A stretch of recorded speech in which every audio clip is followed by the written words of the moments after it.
What I think really exposes their argument is, as I've heard you say before, there's an active slave trade in Africa, particularly with young girls. But if you try and call that out, suddenly you're labelled things like Islamophobic for daring to stand up for fighting the slave trade in Africa. So it doesn't appear to me as if the neo-Marxists and the other collectivists today actually care about slavery.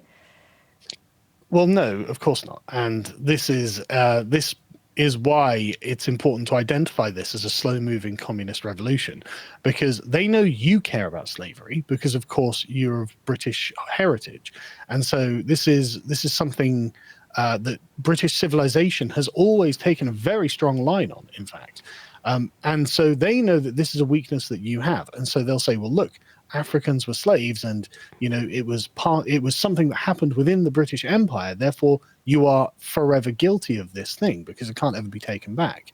But no, they don't care about slavery in Africa because they're not trying to enact a communist revolution in Africa.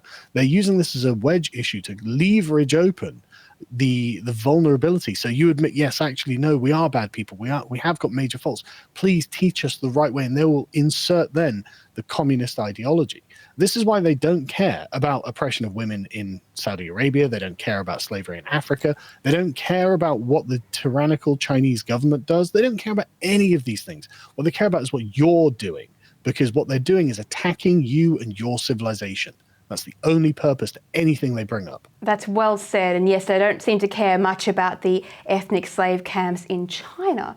One of the most interesting things that I have heard you actually say was that you are not in favour of ideologies because ideologies make people's thought processes rigid and inflexible. I believe you called it an ideological cage. That was nearly 10 years ago that you said this. Do you stand by that observation?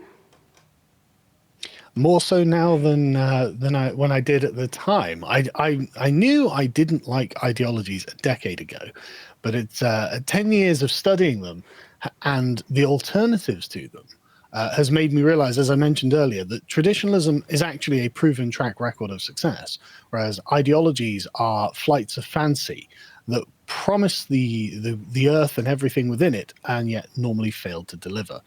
So yes, I very much am against an ideology. So before discussing it more, though, it's worth defining what an ideology is, because a lot of people actually, this is a fairly contested thing.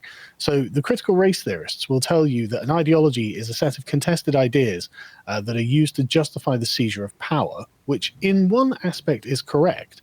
And then you've got traditionalists and conservatives who will say that an ideology is the distillation of a political tradition.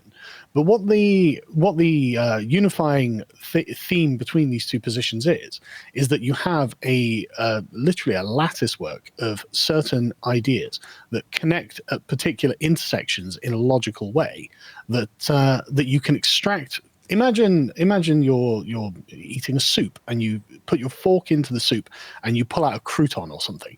The soup that runs off of it is the natural environment of life, and the ideology is the single thing that you pull out of it. And so you notice that you've actually stripped away a lot of reality when you create an ideology, and then you have an abstract categorical framework to which you can apply as a standard to all of reality.